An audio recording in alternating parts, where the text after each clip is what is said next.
10 hechos ocultos sobre la vida de Jesús que te sorprenderán. Jesús de Nazaret, una figura central en el cristianismo, es conocido en todo el mundo por su enseñanza, su vida y sus milagros. Pero a pesar de que su historia ha sido contada muchas veces, hay detalles sobre el que muchos desconocen, detalles que iluminan aspectos menos visibles de su existencia y su contexto histórico. A continuación, te presento 10 datos sobre Jesús que podrían sorprenderte y desafiar la visión convencional que se tiene de su vida y misión. 1. Jesús pudo haber hablado 3 idiomas. En el siglo I en la región de Palestina, la situación lingüística era más compleja de lo que a menudo imaginamos. Durante ese tiempo, la coexistencia de múltiples idiomas reflejaba tanto la historia de la región como la influencia de diferentes poderes y civilizaciones que habían ocupado la tierra. Jesús vivió en este contexto de una gran diversidad lingüística, y es muy probable que, al igual que otros judíos de Galilea, hablara y entendiera más de un idioma. A continuación, analizaremos cómo Jesús probablemente utilizó cada uno de estos idiomas: arameo, hebreo y griego. 1. El arameo, el idioma de la vida cotidiana. El arameo fue el idioma principal de Jesús, y era también la lengua franca de la mayor parte del Oriente Próximo durante su vida. En el siglo I, el arameo se había convertido en la lengua común del pueblo judío, especialmente en Galilea y otras regiones de Palestina. Desde la época del exilio en Babilonia, siglo VI a.C., el arameo había sustituido al hebreo como la lengua hablada, y se convirtió en el idioma del día a día, utilizado en el comercio, la vida familiar y las actividades comunitarias. El arameo fue también el idioma que Jesús utilizó para comunicarse con sus discípulos y el pueblo. Muchas de las palabras arameas de Jesús se encuentran conservadas en los Evangelios, lo cual nos da una idea de cómo sonaban sus enseñanzas originales. Por ejemplo, en el Evangelio de Marcos, Jesús usa frases arameas como Talita koum, Marcos 5:41, que significa niña, levántate, o Ephphatha, Marcos 7:34, que significa ábrete. Estas expresiones nos acercan a la realidad de cómo enseñaba Jesús y muestran su uso del arameo para impactar a las personas que lo escuchaban. Es interesante observar que el arameo también tenía una carga emocional profunda.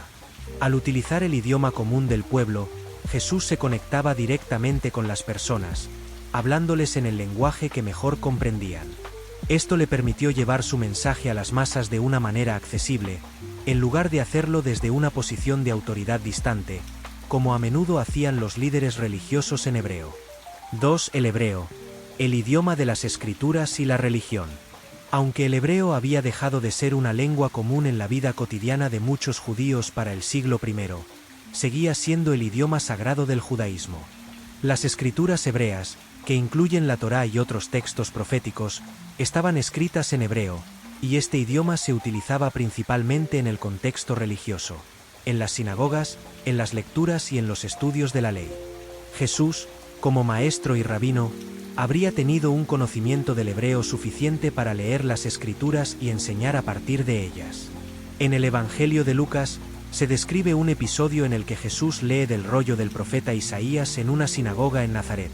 Lucas 4, 16-21.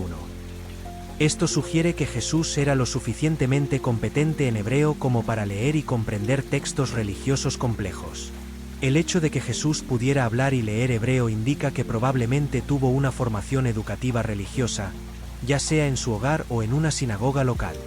Esta educación no era poco común para los varones judíos de la época, ya que se esperaba que tuvieran al menos un conocimiento básico de la Torá y de las oraciones. Así, el hebreo, aunque no era su lengua del día a día, era el idioma en el cual Jesús se conectaba con la tradición y la ley judía. De esta manera, el hebreo le permitía legitimar sus enseñanzas y predicar sobre las escrituras, especialmente frente a aquellos que también estaban formados en la religión judía, como los fariseos y escribas. 3. El griego, la lengua de la comunicación internacional. En la época de Jesús, el Imperio Romano controlaba toda la región de Palestina. Aunque el latín era la lengua oficial del imperio, el griego se había convertido en la lengua común de comunicación en todo el Mediterráneo oriental, debido a la influencia del imperio de Alejandro Magno y la posterior dominación helenística. Para cuando los romanos tomaron el control de la región, El griego ya era el idioma más utilizado para el comercio, la administración y la interacción entre personas de diferentes culturas. Es probable que Jesús tuviera un conocimiento práctico del griego, especialmente porque Galilea estaba cerca de la Decápolis, una región de ciudades con fuerte influencia griega. Además, en la misma Galilea había una considerable población de gentiles, no judíos, que hablaban griego, y es razonable pensar que Jesús tuvo interacciones con ellos, como se menciona en los Evangelios. Por ejemplo, en Marcos 7 y 26, Jesús tiene una conversación con una mujer sirofenicia que probablemente no hablaba arameo. Aunque los Evangelios no especifican el idioma utilizado en este diálogo, es posible que Jesús haya recurrido al griego para comunicarse con ella. Además, Jesús se dirigía ocasionalmente a gentiles, romanos y otras personas no judías, lo cual sugiere que, en algunos contextos, el griego habría sido una herramienta valiosa. El conocimiento del griego no solo habría permitido a Jesús interactuar con gentiles, sino que también habría sido útil en su misión de difundir su mensaje a diferentes grupos sociales. Aunque el uso de este idioma por parte de Jesús probablemente no era tan fluido como su arameo, el hecho de que pudiera usarlo le ayudaba a superar las barreras culturales y lingüísticas y hacer que su mensaje fuera más universal. El contexto cultural y la relevancia de los tres idiomas. El hecho de que Jesús hablara más de un idioma subraya un aspecto importante de su misión: su capacidad de conectarse con diferentes grupos de personas, desde campesinos galileos hasta religiosos en Jerusalén y extranjeros en la región. Estos tres idiomas, arameo, hebreo y griego, representaban las diferentes esferas de la sociedad a las que Jesús dirigía su mensaje. El arameo representaba el contacto cercano con el pueblo, el idioma de la vida cotidiana. Le permitió conectar con los más humildes y llevar sus enseñanzas directamente a aquellos que necesitaban esperanza y guía. El hebreo representaba la conexión con la tradición y la ley. Le daba legitimidad entre los maestros de la ley y le permitía enseñar en las sinagogas, mostrando que su mensaje estaba profundamente arraigado en la historia y en las promesas del pueblo judío. El griego, por su parte, era el idioma del mundo helenístico y el puente hacia el contacto con aquellos fuera de la comunidad judía. Esto hizo que su mensaje tuviera potencialmente un alcance más amplio, incluso desde los primeros momentos de su predicación. Impacto del multilingüismo de Jesús en el cristianismo primitivo. El hecho de que Jesús posiblemente conociera estos tres idiomas tuvo un impacto significativo en la expansión inicial del cristianismo. Después de la muerte y resurrección de Jesús, sus discípulos fueron capaces de continuar su misión y predicar en diferentes lugares del Mediterráneo, lo cual requirió hablar idiomas que pudieran ser comprendidos por diversas comunidades. El griego, en particular, fue crucial en la difusión del cristianismo a través de las primeras comunidades cristianas y fue el idioma en el que se escribió la mayoría del Nuevo Testamento. El conocimiento de Jesús sobre los diferentes idiomas refleja, además, una apertura cultural que estaba alineada con su mensaje inclusivo. Jesús no solo buscaba reformar a su propio pueblo, sino que también quería alcanzar a aquellos fuera de las fronteras tradicionales del judaísmo, y su capacidad para comunicarse de manera multilingüe fue parte integral de esa misión. Al comprender que Jesús pudo haber hablado estos tres idiomas, podemos tener una visión más completa de quién fue. No era solo un predicador religioso limitado a una comunidad específica. Era un maestro capaz de moverse entre diferentes culturas y contextos sociales, y de dirigirse a personas con trasfondos muy diversos. Su habilidad para adaptarse a estas circunstancias, hablando arameo con el pueblo, hebreo con los líderes religiosos, y griego cuando era necesario, resalta su capacidad única para conectar con todos los niveles de la sociedad de su tiempo. Esto nos da una idea más profunda de cómo Jesús rompió barreras, tanto culturales como lingüísticas, para transmitir un mensaje que todavía resuena 2000 años después. 2. Jesús tenía hermanos y hermanas.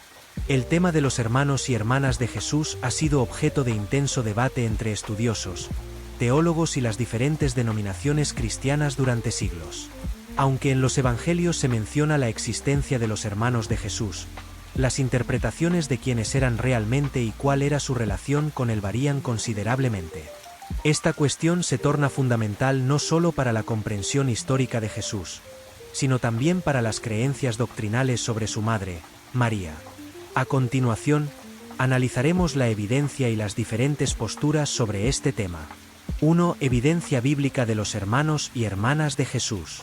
Los evangelios contienen varias referencias directas a los hermanos y hermanas de Jesús. En los evangelios de Mateo, 13, 55-56, y Marcos, 6, 3, se mencionan claramente los nombres de algunos de los hermanos de Jesús: Santiago, José, Simón y Judas. Además, se habla de las hermanas de Jesús, aunque sus nombres no se mencionan específicamente. Un ejemplo clave se encuentra en el Evangelio de Marcos, donde los aldeanos de Nazaret se preguntan sobre Jesús y dicen: ¿no es este el carpintero, el hijo de María, hermano de Santiago, José, Judas y Simón? ¿Y no están aquí con nosotros sus hermanas? Marcos 6, 3. Estas referencias sugieren que Jesús tenía una familia más grande y que, al menos, había 4 hermanos varones y varias hermanas.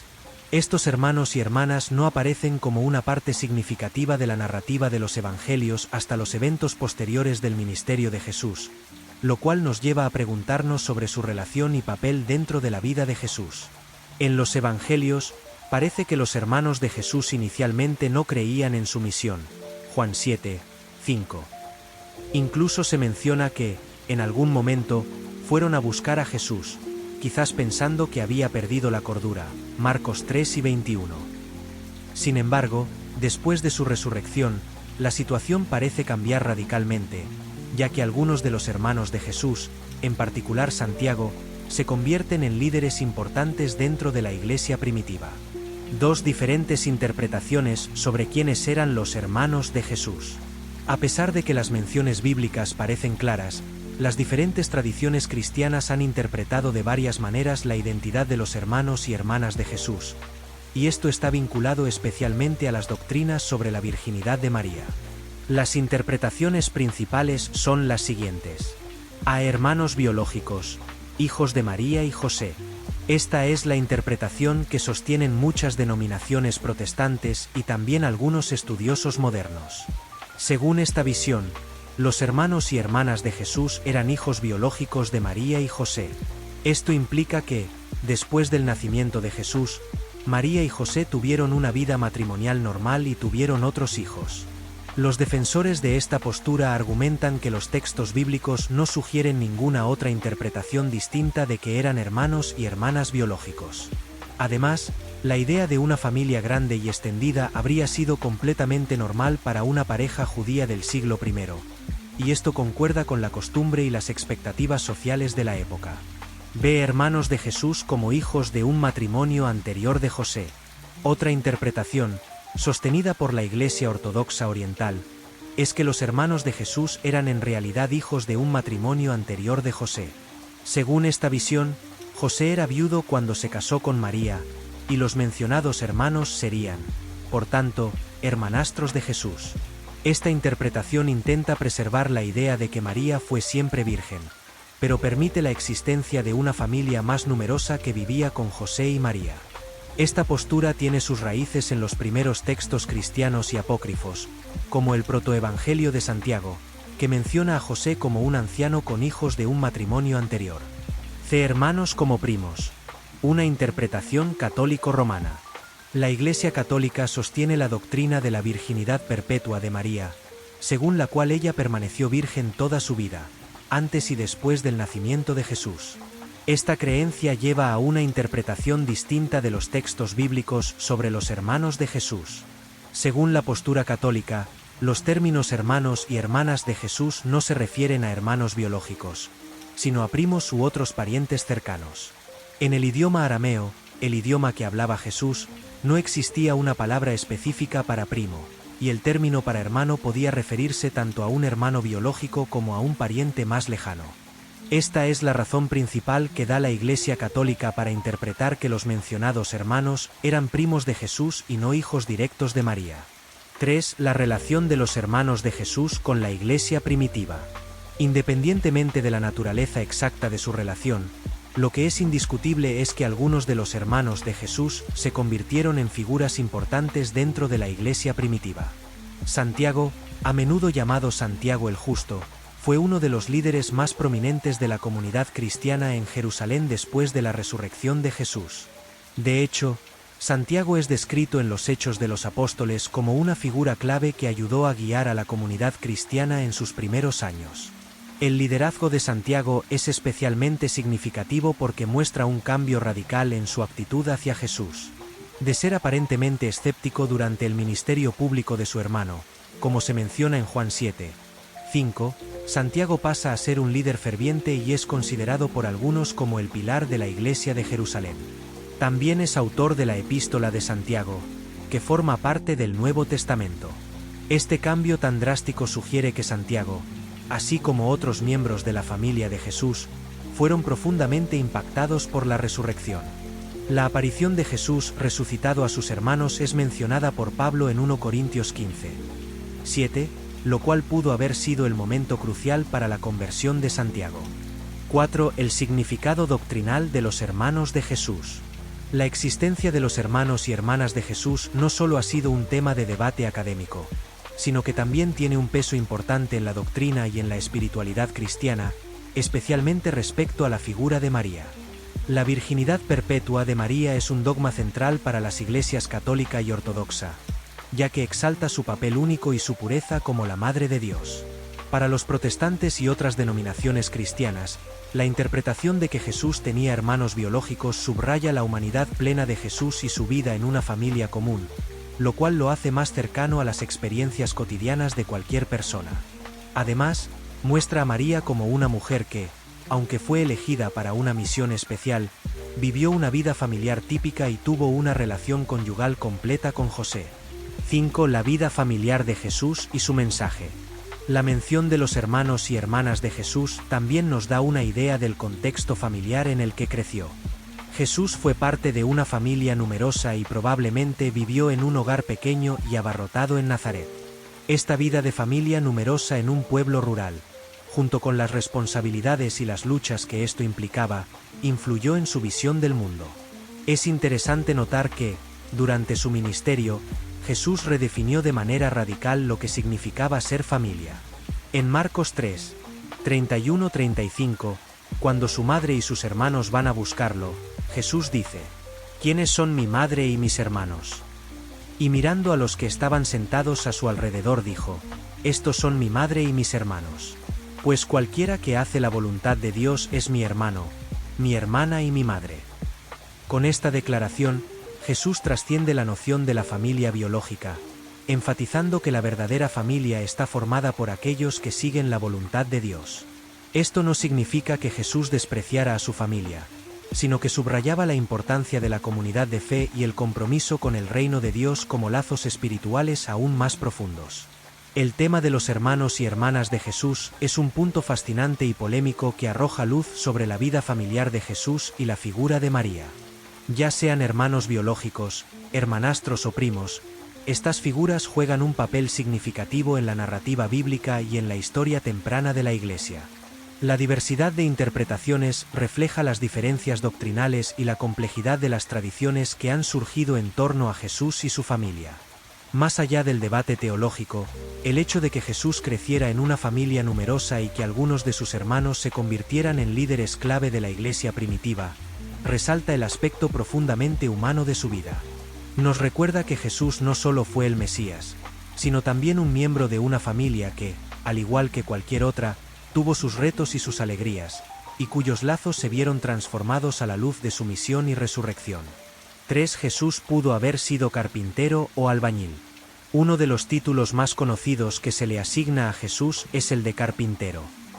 Sin embargo, la palabra que los evangelios utilizan para describir la profesión de Jesús y de su padre, José, permite una interpretación más amplia. Jesús pudo haber sido carpintero, pero también pudo haber trabajado con otros materiales, incluidos la piedra y el metal, y bien pudo haber sido un albañil o un trabajador general de la construcción. A continuación, exploraremos en profundidad las diferentes posibilidades de su profesión y lo que esto nos dice sobre su vida y misión. 1. La palabra griega tecton. ¿Qué significa realmente? La profesión de Jesús se menciona en el Evangelio de Marcos. ¿No es este el carpintero, el hijo de María? Marcos 6:3. La palabra que se utiliza aquí en griego es tecton, que comúnmente se traduce como carpintero. Sin embargo, el término tecton tiene un significado más amplio en griego y puede referirse a un trabajador manual o un artesano. Esto incluye no solo a los carpinteros, sino también a albañiles y constructores generales. La palabra tecton se deriva de la raíz que indica fabricar o construir, lo cual sugiere que Jesús y su padre trabajaban con sus manos, pero no necesariamente solo con madera. En el contexto de Palestina en el siglo I, donde la madera no era tan abundante, y donde la construcción en piedra era mucho más común, muchos estudiosos han argumentado que Jesús probablemente trabajó también con piedra o se dedicó a trabajos generales de construcción, siendo más preciso describirlo como un artesano o constructor. 2. El contexto de Galilea, un área en desarrollo. Nazaret, el pueblo donde Jesús creció, era una pequeña aldea rural, y la evidencia arqueológica sugiere que la mayor parte de las viviendas eran modestas y estaban construidas con materiales locales. La madera era escasa en comparación con otras regiones más boscosas, y las estructuras solían utilizar piedras locales junto con barro y madera para los techos. Cerca de Nazaret se encontraba Séforis, una importante ciudad que estaba siendo reconstruida durante la juventud de Jesús. Séforis era un centro urbano importante, conocida como la Joya de Galilea, y se encontraba a solo unos kilómetros de Nazaret. Es muy probable que José y Jesús hubieran trabajado en Séforis en las obras de construcción de la ciudad. En estas obras, los constructores habrían trabajado principalmente con piedra, ya que los edificios públicos, los teatros y las villas romanas solían construirse en piedra, no en madera. Así, es probable que Jesús hubiera sido tanto un carpintero como un albañil o un trabajador polivalente que laboraba en diversos aspectos de la construcción. 3. La vida de un artesano en el siglo I. Trabajar como tecton en la época de Jesús habría significado ser un trabajador manual en un entorno rural donde el oficio se aprendía generalmente de un familiar cercano, en este caso, de José, su padre. La formación como artesano comenzaba a una edad temprana y exigía aprender no solo habilidades prácticas, sino también cómo negociar y tratar con clientes. En un pequeño pueblo como Nazaret, el trabajo de un carpintero o albañil habría sido diverso y adaptado a las necesidades de la comunidad. La construcción de casas, la reparación de techos, la fabricación de muebles e incluso la construcción de pequeñas estructuras agrícolas. El trabajo de un artesano también habría requerido un cierto nivel de creatividad y habilidad, y los artesanos como Jesús y José eran respetados en sus comunidades. Sin embargo, la vida de un tecton también era dura. La economía agraria de Galilea no era próspera, y la mayoría de las personas vivían con recursos muy limitados. Es probable que el trabajo de construcción fuera temporal y dependiera de las necesidades estacionales y las oportunidades locales, como la reconstrucción de Séforis. El hecho de que Jesús y su familia se dedicaran a este tipo de trabajo refuerza la idea de que Jesús conocía las dificultades y el sufrimiento del día a día que enfrentaban los más humildes. 4. El significado simbólico de la profesión de Jesús. El hecho de que Jesús fuera tecton tiene también un gran valor simbólico y teológico. La profesión de constructor tiene una resonancia especial con la misión de Jesús tal como se describe en los Evangelios. Jesús, como constructor de la fe y la esperanza, vino a reconstruir las vidas de las personas, a edificar una nueva relación entre Dios y la humanidad. Esta metáfora de construcción y renovación es poderosa y aparece en varias de las enseñanzas de Jesús. En varias parábolas, Jesús utiliza imágenes de construcción para explicar el reino de Dios. Por ejemplo, en la parábola del hombre prudente que construyó su casa sobre la roca, Mateo 7, 24-27, Jesús enfatiza la importancia de construir sobre una base sólida. Esta imagen de la construcción también tiene resonancia en su propia vida como alguien que trabajaba para construir algo duradero y fuerte, no solo en el ámbito físico, sino en el espiritual. Asimismo, el título de tecton también resuena con la idea de Jesús como el hijo de un artesano. Esta referencia apunta hacia una encarnación profundamente humana de Dios, que no llegó como un rey o líder poderoso, sino como un humilde trabajador manual. Esta humildad se convierte en el núcleo de la enseñanza de Jesús. El valor no reside en el estatus social, sino en el servicio y la dedicación a los demás. 5. Las implicaciones sociales de ser tecton. En el contexto de la sociedad judía del siglo I, la profesión de artesano no estaba particularmente bien considerada. Aunque los tecton eran necesarios para la comunidad y desempeñaban un papel importante, no pertenecían a la clase privilegiada. Los tecton eran percibidos como trabajadores manuales que vivían una vida dura y, a menudo, incierta.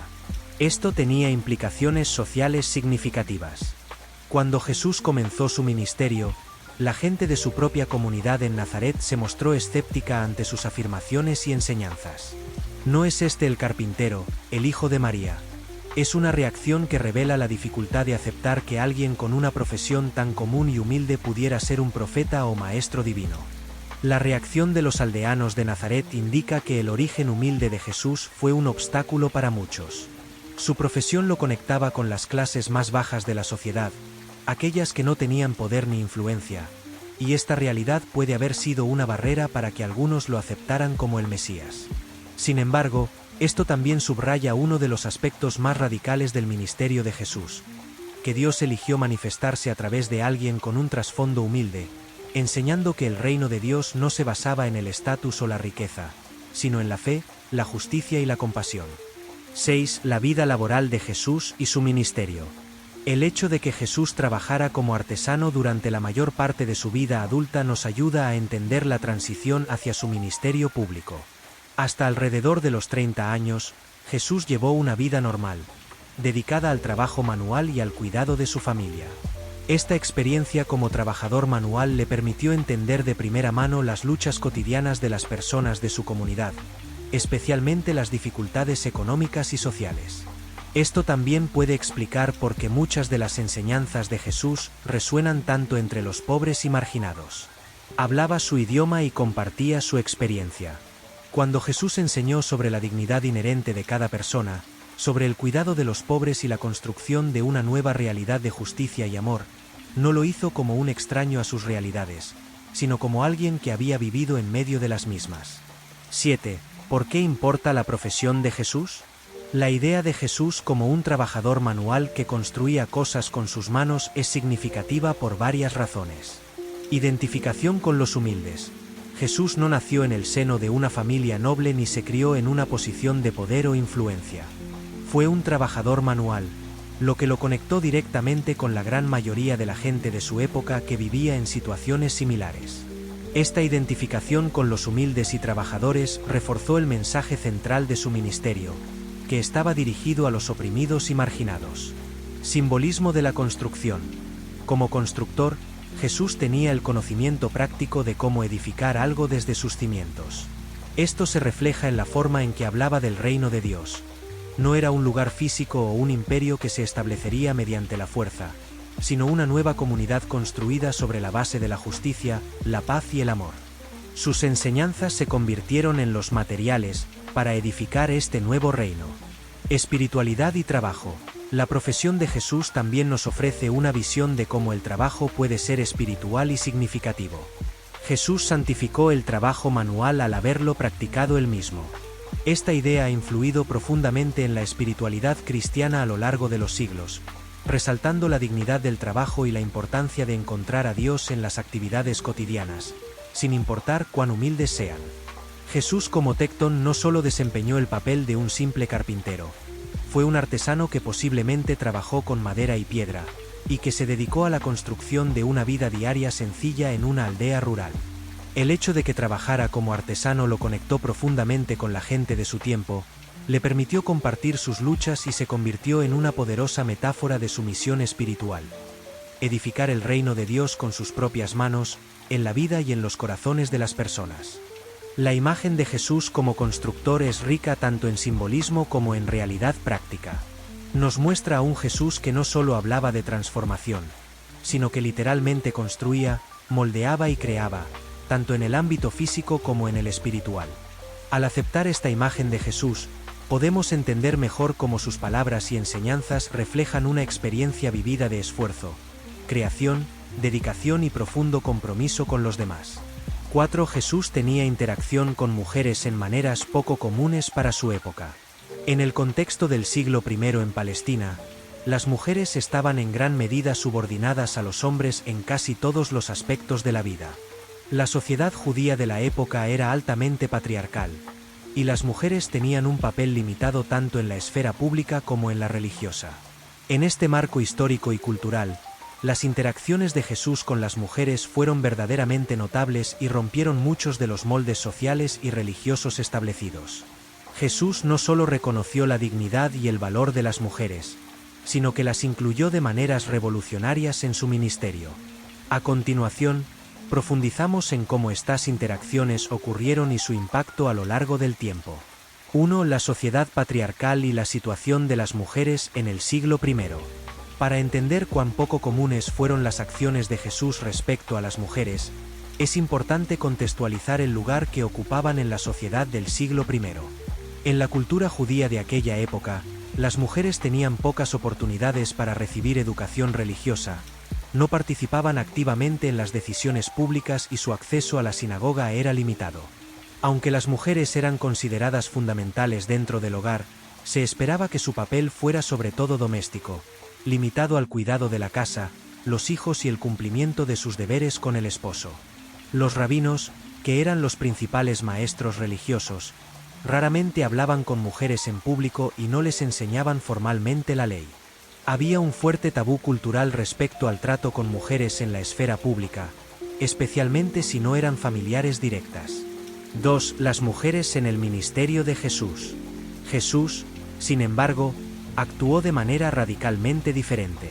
A lo largo de los evangelios, vemos cómo Jesús interactuaba abiertamente con mujeres, les enseñaba y les ofrecía una dignidad que era inusual en esa época. Estos encuentros y la inclusión de las mujeres en su ministerio fueron elementos esenciales de su mensaje y destacaron la naturaleza revolucionaria de su enseñanza. Veamos algunos ejemplos que ilustran cómo Jesús rompió con las normas sociales de su tiempo. A la mujer samaritana en el pozo, Juan 4, 7-26. Uno de los ejemplos más impactantes de la interacción de Jesús con mujeres es su conversación con la mujer samaritana en el pozo de Jacob, narrada en el Evangelio de Juan. Este encuentro es extraordinario por varias razones. Primero, Jesús se encontraba en Samaria, una región despreciada por los judíos. Los samaritanos eran considerados impuros, y los judíos solían evitar cualquier contacto con ellos. En segundo lugar, Jesús estaba hablando con una mujer que no solo era samaritana, sino también una persona marginada debido a su vida personal. Había tenido varios maridos y vivía con un hombre que no era su esposo. Al entablar una conversación con ella, Jesús rompió dos tabúes sociales. El primero, de tratar con una mujer en público que no era su esposa o familiar. Y el segundo, tratar con una samaritana. No solo le habló, sino que le ofreció agua viva y le reveló su identidad como el Mesías. El hecho de que la primera persona a la que Jesús revelara explícitamente su identidad mesiánica fuera una mujer samaritana muestra la intención radicalmente inclusiva de su ministerio. Además, después de esta conversación, la mujer samaritana se convierte en la primera evangelizadora, regresando a su pueblo para contarles lo que había escuchado. Ella juega un papel importante al llevar el mensaje de Jesús a otros, lo cual sugiere una inclusión de las mujeres en la tarea de predicar y compartir la buena noticia. Ve la inclusión de mujeres entre sus seguidores, Lucas 8, 1-3. Otra forma en que Jesús desafió las normas de su tiempo fue al incluir mujeres entre sus seguidores más cercanos. En Lucas 8, 1-3 se menciona explícitamente que varias mujeres seguían a Jesús y lo apoyaban con sus bienes. Entre ellas estaban María Magdalena, Juana, esposa de Cusa, administrador de Herodes, y Susana, entre otras. Estas mujeres no solo seguían a Jesús, sino que también lo apoyaban financieramente, lo cual era altamente inusual en una sociedad donde las mujeres no tenían control sobre recursos financieros de la misma manera que los hombres. Este grupo de mujeres se convirtió en parte integral de su comunidad itinerante, compartiendo las cargas del viaje y el aprendizaje con sus discípulos varones. C. María de Betania y el papel de las mujeres en el aprendizaje, Lucas 10, 38-42. Otro ejemplo importante de la actitud de Jesús hacia las mujeres es el incidente de María de Betania, la hermana de Marta y Lázaro. En Lucas 10, 38-42, se describe a María sentada a los pies de Jesús, escuchando sus enseñanzas. Esta postura de sentarse a los pies de un maestro era la posición de un discípulo, algo reservado típicamente para hombres. Marta, su hermana, estaba preocupada con las tareas del hogar, pero cuando le pide a Jesús que le diga a María que la ayude, Jesús responde: Marta, Marta, estás preocupada y afanada con muchas cosas. Pero solo una cosa es necesaria, y María ha escogido la mejor parte, que no le será quitada. Este episodio es crucial porque muestra a Jesús desafiando la norma de que las mujeres debían estar limitadas a las tareas domésticas. En lugar de decirle a María que ayudara a Marta, Jesús alaba su decisión de escuchar su enseñanza, validando el derecho de las mujeres a ser discípulas y aprendices. Este reconocimiento de María como discípula muestra la apertura de Jesús a incluir a las mujeres como miembros activos y plenos de la comunidad de fe. D. La mujer que sufría de hemorragia, Marcos 5, 25-34. Otra interacción significativa es la de la mujer que sufría de hemorragias, una condición que la hacía ritualmente impura según la ley judía. Ella se acerca a Jesús en medio de una multitud y toca su manto, esperando ser curada. En lugar de reprenderla, Jesús se da cuenta de lo que ha sucedido, la busca y la llama hija, afirmando que su fe la ha sanado. Esta interacción es poderosa porque la ley levítica prohibía el contacto con una mujer en estado de impureza. Sin embargo, Jesús no solo permite el contacto, sino que la cura y le devuelve su dignidad. Él la trata con compasión y respeto, reconociendo la valentía que ella mostró al buscar sanación a pesar de las barreras impuestas por la sociedad. María Magdalena, primera testigo de la resurrección, Juan 20, 11-18. María Magdalena ocupa un lugar privilegiado en la narrativa de la resurrección de Jesús. Los evangelios relatan que ella fue la primera persona en ver a Jesús resucitado y en recibir el encargo de ir y anunciar la resurrección a los demás discípulos. Juan 20, 11-18. En una sociedad donde el testimonio de una mujer no era considerado válido en un tribunal, el hecho de que Jesús se apareciera primero a una mujer y le diera la misión de llevar el mensaje más importante del cristianismo, la resurrección, fue un acto revolucionario. Jesús le dijo a María: «Ve a mis hermanos y diles, subo a mi Padre y a vuestro Padre, a mi Dios y a vuestro Dios». Este encargo convierte a María Magdalena en la primera apóstol de los apóstoles, lo cual muestra el respeto de Jesús por las mujeres como portadoras del mensaje divino. 3. El impacto en el cristianismo primitivo. Las acciones y enseñanzas de Jesús respecto a las mujeres tuvieron un impacto significativo en el cristianismo primitivo. Las comunidades cristianas iniciales fueron conocidas por la igualdad relativa que brindaban a las mujeres en comparación con la sociedad circundante. Las cartas de Pablo, aunque en algunos lugares parecen restrictivas, en otros celebran el papel de las mujeres como líderes y colaboradoras importantes en la misión cristiana. Por ejemplo, Pablo menciona a Febe, una diaconisa de la iglesia de Cencreas, Romanos 16, 1-2, y saluda a otras mujeres que desempeñaban funciones importantes, como Priscila, que junto con su esposo Aquila fue una maestra destacada del Evangelio, Hechos 18, 24-26.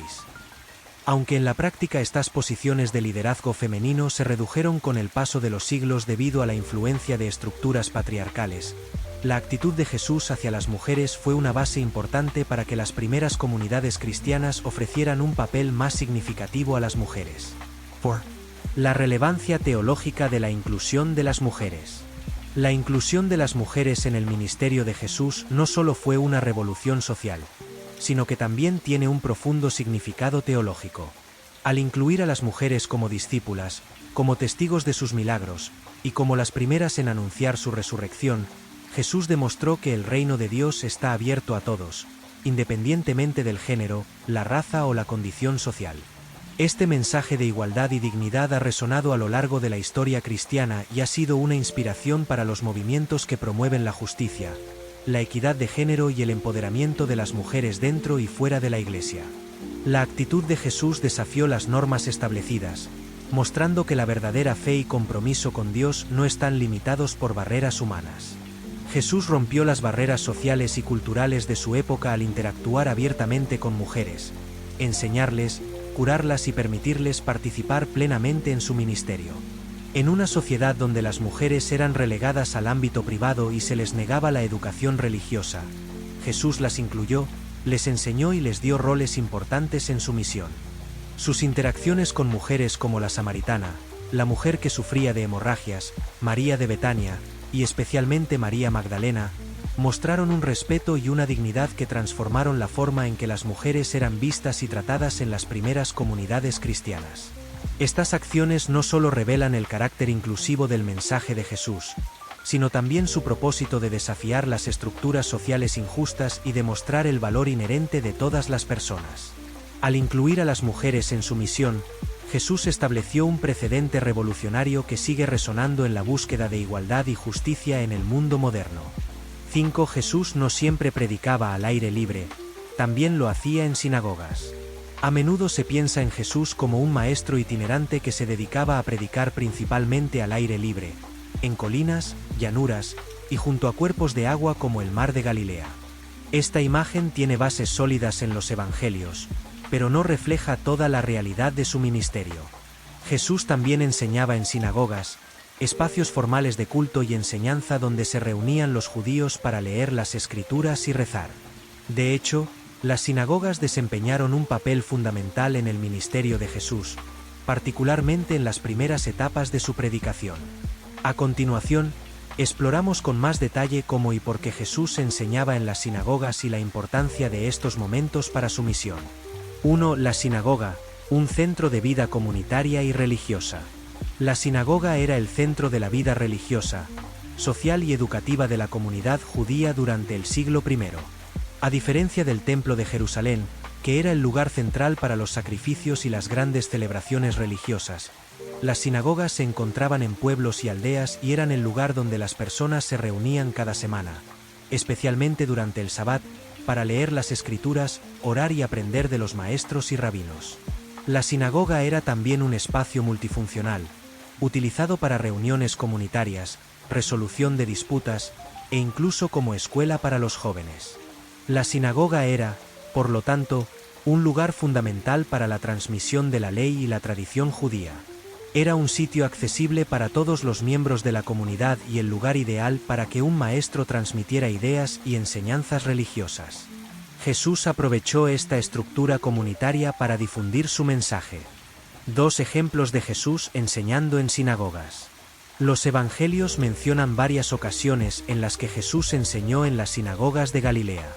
Estos episodios nos muestran cómo Jesús se integró en el marco tradicional de enseñanza del judaísmo, al mismo tiempo que desafiaba las expectativas y las interpretaciones comunes de la ley.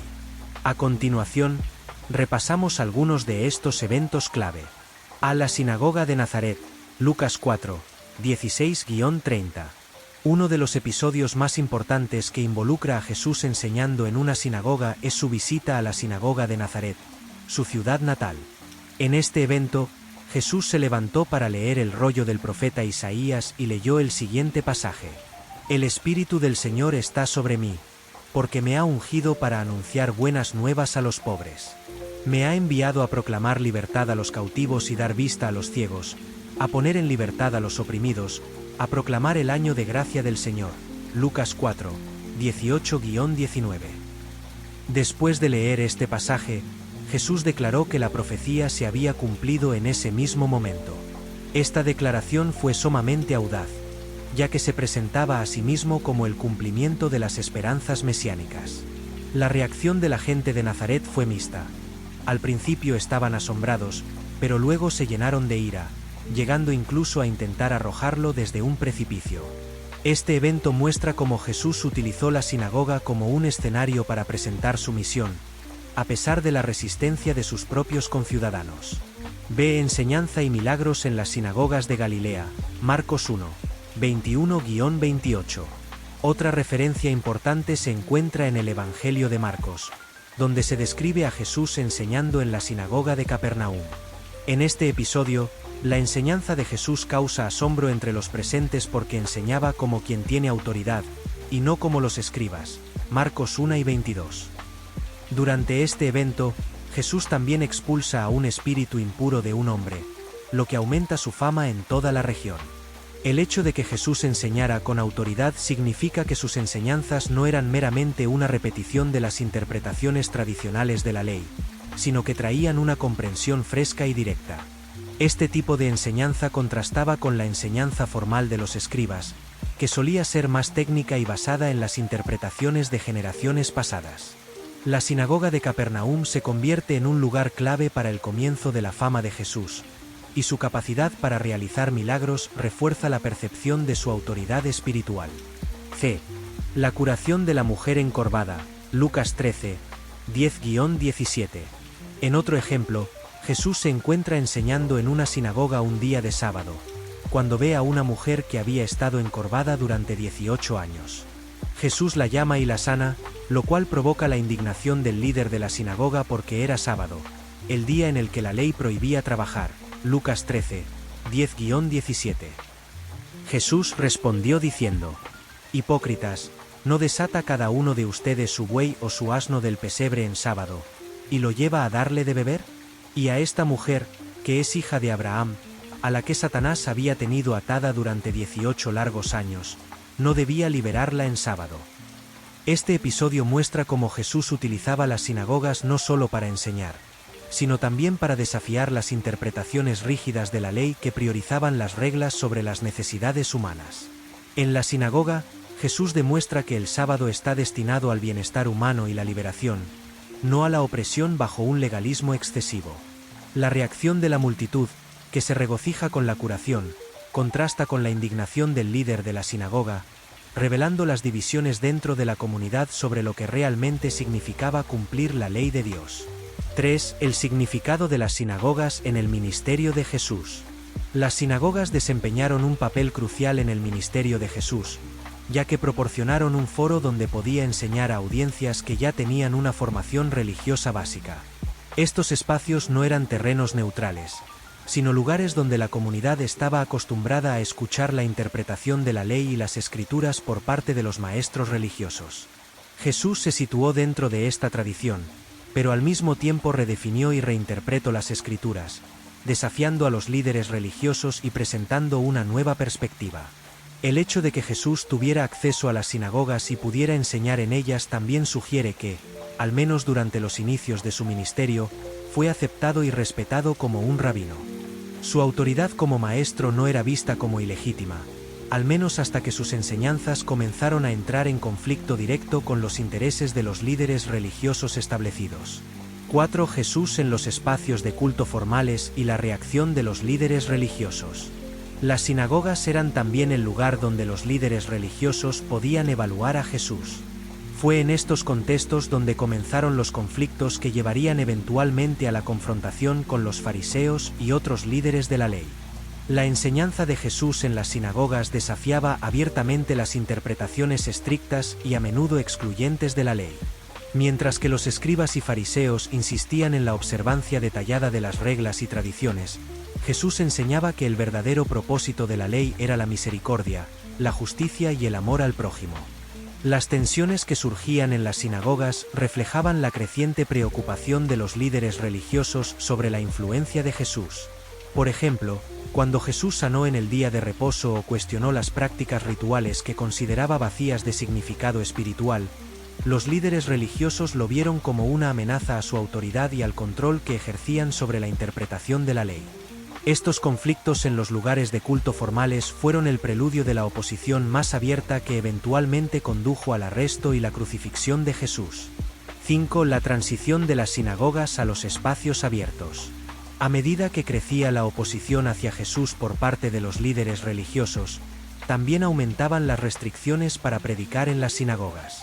Es posible que, debido a esta resistencia, Jesús decidiera enfocar su predicación en los espacios abiertos, donde podía llegar directamente a las masas sin las restricciones impuestas por los líderes de las sinagogas.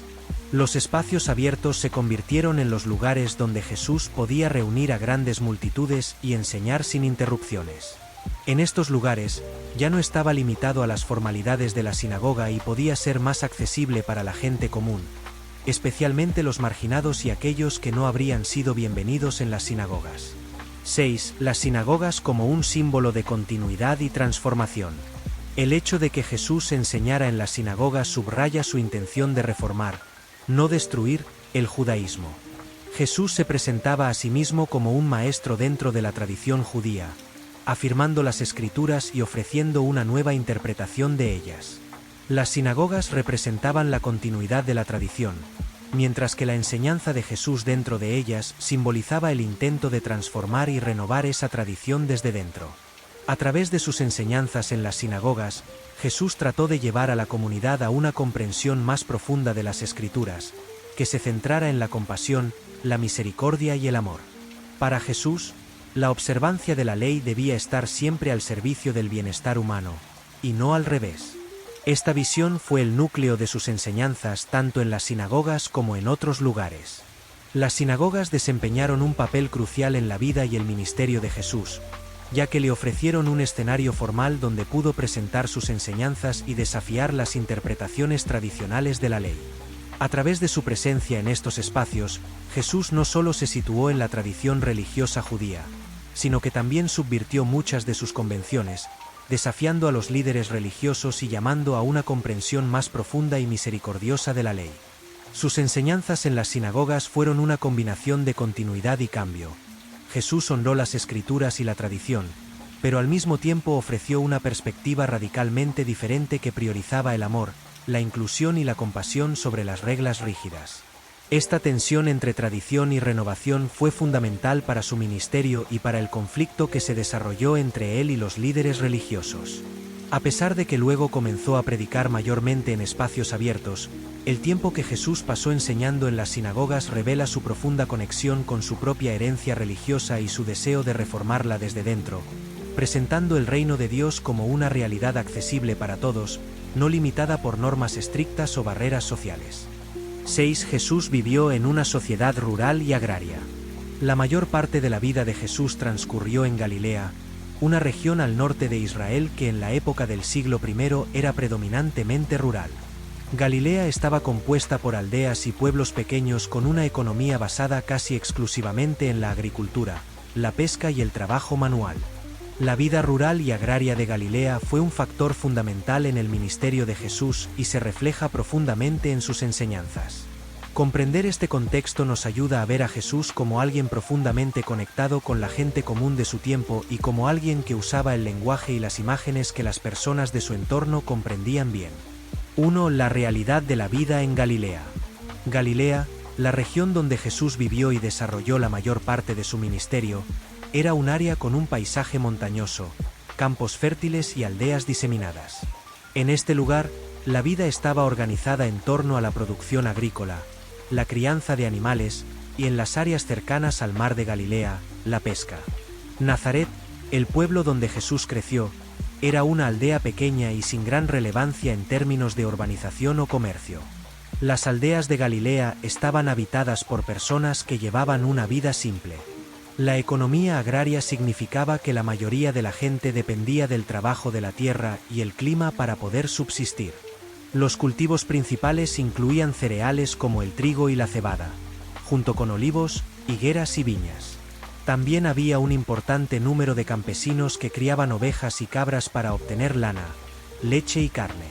Estos productos formaban la base de la dieta de la población y de sus recursos económicos. El trabajo agrícola era muy duro y estaba condicionado por los ciclos estacionales y la climatología. Una buena cosecha podía significar estabilidad para una familia durante meses, mientras que una mala cosecha podía poner a la familia al borde de la miseria.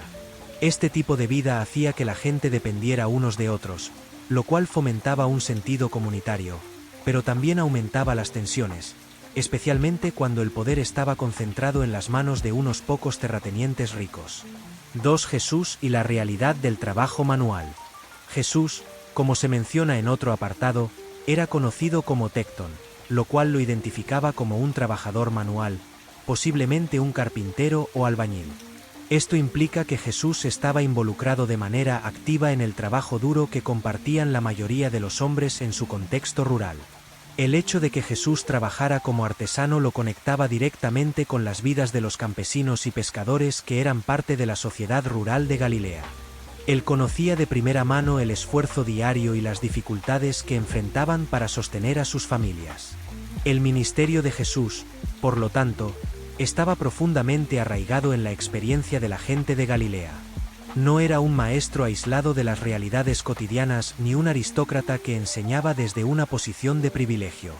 Al contrario, él compartía las luchas de la vida rural, lo que le permitió predicar de una manera que resonaba directamente en el corazón de la gente común. 3. Las parábolas y las imágenes agrícolas en las enseñanzas de Jesús. Las enseñanzas de Jesús están repletas de referencias a la vida agrícola y rural, reflejando su conexión profunda con las experiencias cotidianas de las personas. Jesús solía enseñar a través de parábolas, historias sencillas que usaban ejemplos de la vida diaria para transmitir lecciones espirituales profundas. Muchas de estas parábolas estaban llenas de imágenes agrícolas que eran fácilmente comprensibles para sus oyentes. A la parábola del sembrador, Mateo 13, 1-9. La parábola del sembrador es un claro ejemplo de cómo Jesús usó la experiencia de los agricultores para hablar sobre la respuesta al mensaje del reino de Dios. En esta parábola, un sembrador esparce semillas que caen en diferentes tipos de terreno. En el camino, entre piedras, entre espinas y en buena tierra. Jesús explica que cada tipo de terreno representa la forma en que las personas reciben el mensaje del reino. Para los campesinos que escuchaban a Jesús, esta imagen era tremendamente familiar. Ellos entendían la lucha de la siembra, la incertidumbre de que parte de la cosecha prosperaría, y los muchos factores fuera de su control que afectaban la productividad de sus tierras. Jesús utilizó esta comprensión para enseñar sobre las distintas respuestas humanas a su mensaje, haciendo que su enseñanza fuera accesible y tangible. Ve la parábola de la cizaña y el trigo, Mateo 13, 24-30. Otra parábola significativa es la del trigo y la cizaña, en la que Jesús habla de un hombre que siembra buen trigo en su campo, pero durante la noche su enemigo siembra cizaña. Cuando los siervos descubren las malas hierbas creciendo junto al trigo, preguntan si deben arrancarlas, pero el dueño les dice que esperen hasta la cosecha para evitar dañar el trigo. Esta parábola refleja la sabiduría de un agricultor que sabe que arrancar prematuramente la cizaña podría perjudicar la cosecha. Utiliza esta metáfora para hablar del juicio y la paciencia divina, mostrando cómo las enseñanzas de Jesús estaban íntimamente conectadas con las realidades del trabajo agrícola y la experiencia de esperar y confiar en el proceso natural de crecimiento. C. La viña y los viñadores, Mateo 21, 33-46. Jesús también utiliza la imagen de la viña en varias de sus parábolas. En la parábola de los viñadores malvados, un hombre planta una viña y la alquila a unos labradores, quienes luego rechazan entregar la cosecha al dueño y matan a sus enviados e incluso a su propio hijo. Esta parábola hace referencia a la historia de Israel y al rechazo a los profetas, pero la elección de la viña no es casual. Era un elemento común en la vida de sus oyentes. La viña era una parte esencial de la economía agrícola de Galilea, y todos los que escuchaban a Jesús estaban familiarizados con el trabajo que implicaba el cultivo de la uva, la vendimia y la producción de vino. Al utilizar estas imágenes, Jesús ofrecía una enseñanza que resonaba profundamente en la vida de sus oyentes, conectando la realidad del trabajo agrícola con las lecciones sobre el reino de Dios. 4. Jesús y la relación con los pescadores. Otro aspecto importante de la vida rural de Galilea era la pesca. El mar de Galilea, también conocido como el lago de Tiberíades, era una importante fuente de alimentos y un centro económico para la región. Muchos de los discípulos de Jesús, como Pedro, Andrés, Santiago y Juan, eran pescadores antes de ser llamados por Jesús. El hecho de que Jesús llamara a pescadores para que fueran sus discípulos refleja su cercanía a las personas comunes y su capacidad para ver el potencial en aquellos que desempeñaban trabajos humildes.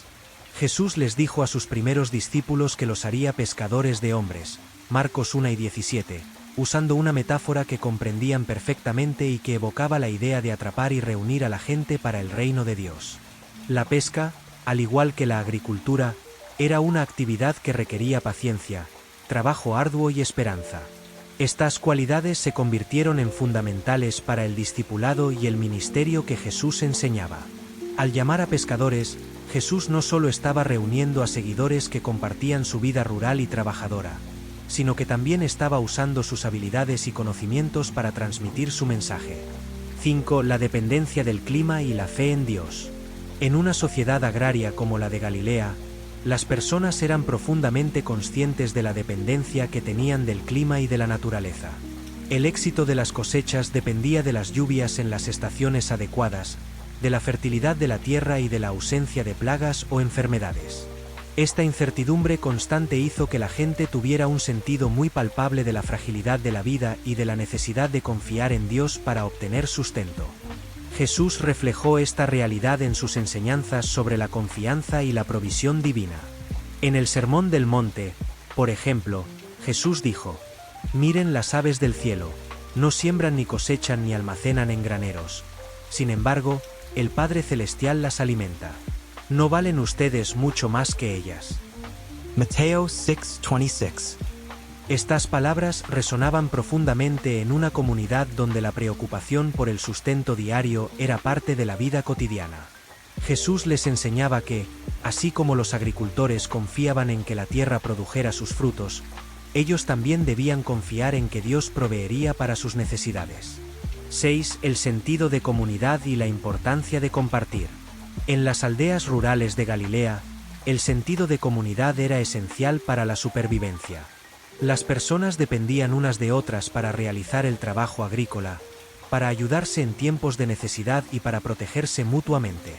Este sentido comunitario se refleja en muchas de las enseñanzas de Jesús sobre el reino de Dios. Por ejemplo, en la multiplicación de los panes y los peces, Mateo 14, 13-21, Jesús toma un pequeño recurso, 5 panes y 2 peces, y alimenta a una multitud. Esta historia resuena con la idea de compartir y confiar en la providencia divina, algo que era esencial para la vida de los campesinos galileos. En una sociedad donde los recursos eran escasos, la importancia de compartir y de cuidar a los demás era un valor central. Y Jesús enseñaba que el reino de Dios operaba bajo esos mismos principios de solidaridad y apoyo mutuo. 7. El valor de lo pequeño y la fe. Las imágenes agrícolas también fueron utilizadas por Jesús para hablar del poder de lo pequeño, lo cual resonaba con la experiencia de los campesinos. La parábola del grano de mostaza, por ejemplo, habla de cómo una semilla tan pequeña puede crecer y convertirse en un gran arbusto. Mateo 13, 31-32.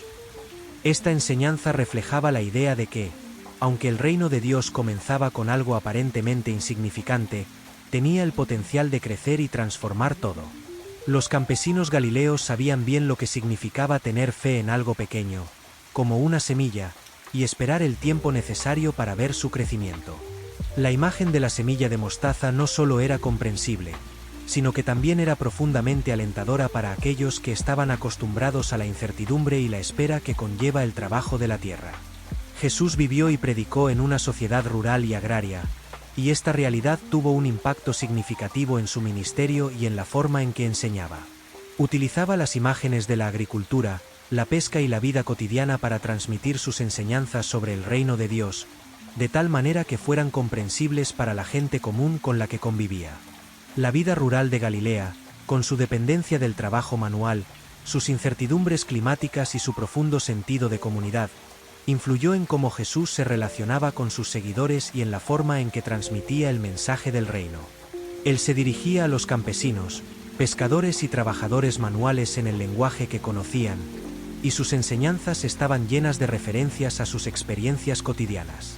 Al entender este contexto, podemos ver a Jesús como un maestro profundamente arraigado en la realidad de su entorno, que hablaba no desde una posición de poder o privilegio, sino desde la experiencia compartida con aquellos a quienes vino a salvar. Las parábolas y enseñanzas de Jesús reflejan la vida rural en la que vivió y trabajó, y estas imágenes siguen siendo poderosas hasta hoy porque expresan verdades universales a través de experiencias humanas comunes y sencillas. 7. Jesús no fundó una religión nueva en su tiempo de vida. Una de las ideas más importantes que debemos entender sobre Jesús de Nazaret es que, durante su vida, no pretendió fundar una religión completamente nueva. En cambio, él se consideraba a sí mismo un judío fiel que quería reformar y renovar el judaísmo, volviendo al corazón del mensaje divino y ayudando a su pueblo a entender la verdadera voluntad de Dios. Jesús no tenía intención de separarse de la tradición judía, sino más bien de llevar a la comunidad de su tiempo hacia una nueva comprensión de la ley y los profetas. A continuación, analizaremos cómo Jesús se veía a sí mismo dentro de la tradición judía, cómo los primeros seguidores entendieron su misión y cómo el cristianismo surgió como una religión distinta muchos años después de su muerte. 1. Jesús como parte del judaísmo del siglo I. Jesús nació y vivió como un judío observante. La familia de Jesús cumplía las tradiciones judías desde su nacimiento. Fue circuncidado al 8º día según la ley de Moisés, Lucas 2 y 21, y sus padres presentaron la ofrenda requerida en el templo de Jerusalén. A lo largo de su vida, Jesús se presentó a sí mismo como un maestro o rabino, enseñando sobre la ley, la Torá y los profetas, y reafirmando su conexión con la fe y las tradiciones de Israel. Jesús enseñó frecuentemente en sinagogas, como hemos mencionado anteriormente, y sus enseñanzas se centraban en la interpretación y el cumplimiento de la ley de Moisés. En el Sermón del Monte, por ejemplo, Jesús claramente declaró que no vino a abolir la ley, sino a cumplirla, Mateo 5 y 17. Esto muestra que su misión no era deshacerse del judaísmo, sino revitalizarlo desde dentro. En su ministerio, Jesús también celebró las festividades judías, como la Pascua, que era uno de los eventos más importantes para el pueblo judío. La última cena de Jesús con sus discípulos, antes de su arresto, se celebró como una comida de Pascua, Marcos 14, 12-16. Esto resalta su participación activa en las prácticas religiosas tradicionales y su conexión profunda con el judaísmo. 2. La misión de Jesús: reforma y restauración del pueblo judío. El mensaje de Jesús era, en esencia, una llamada a la reforma. Predicaba sobre el reino de Dios, un concepto profundamente arraigado en la tradición judía, pero lo hacía desde una perspectiva que a menudo chocaba con las interpretaciones predominantes de los líderes religiosos de su tiempo. Jesús criticó abiertamente a los fariseos y a los escribas por su interpretación rígida y legalista de la ley, que según él, ponía reglas humanas por encima del amor, la justicia y la misericordia. Mateo 23, 23-24. Jesús se dedicó a redefinir y profundizar el verdadero significado de la ley. Por ejemplo, sus enseñanzas sobre el sábado, que se encuentran en varios pasajes del Nuevo Testamento, indican que para Jesús, el sábado debía ser un día para el bienestar humano y no una carga legalista. De hecho, cuando afirmó que el sábado fue hecho para el hombre, no el hombre para el sábado, Marcos 2 y 27, Jesús estaba llamando a una vuelta al propósito original de la ley, que era servir a la humanidad y fomentar una relación auténtica con Dios. Otro aspecto importante de su reforma fue la inclusión. Jesús mostró una actitud radicalmente inclusiva hacia los marginados, los pobres, los pecadores, los samaritanos y aquellos considerados impuros. Su acercamiento a estos grupos desafió la exclusividad de la religión judía de su tiempo y expandió el alcance del mensaje de salvación para todos, más allá de los límites tradicionales de pureza ritual. 3. La relación de Jesús con los líderes religiosos del judaísmo. La relación de Jesús con los líderes religiosos de su tiempo fue compleja y, en muchos casos, conflictiva. Los fariseos, los saduceos, los escribas y otros líderes veían a Jesús como una amenaza a su autoridad religiosa y a la estabilidad del orden religioso que ellos custodiaban. Parte del problema radicaba en que Jesús no respetaba las distinciones entre limpio e impuro que eran centrales para el judaísmo de su época. Por ejemplo, Jesús se asoció con recaudadores de impuestos, pecadores y samaritanos, a quienes los líderes religiosos evitaban estrictamente. Además, la afirmación de Jesús de que era el cumplimiento de las promesas mesiánicas resultó especialmente problemática para las autoridades religiosas. La idea de un Mesías que rompiera con las expectativas tradicionales, como un líder militar o político, y que, en su lugar, predicara sobre el amor a los enemigos y la paz, era contraria a la imagen del Mesías que esperaban muchos judíos. Estos conflictos con las autoridades religiosas eventualmente llevaron al arresto y la condena de Jesús. A pesar de estas tensiones, los seguidores de Jesús después de su muerte continuaron frecuentando el templo y las sinagogas, lo cual muestra que no veían su movimiento como algo externo al judaísmo.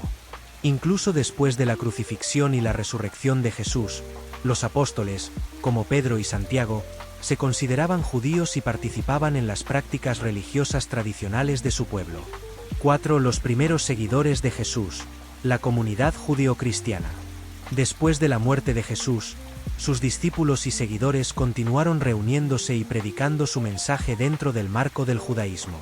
La primera comunidad cristiana fue, de hecho, una comunidad judía, compuesta por judíos devotos que creían que Jesús era el Mesías prometido. Se reunían en el Templo de Jerusalén y observaban las festividades judías, al tiempo que compartían la buena nueva de la resurrección de Jesús.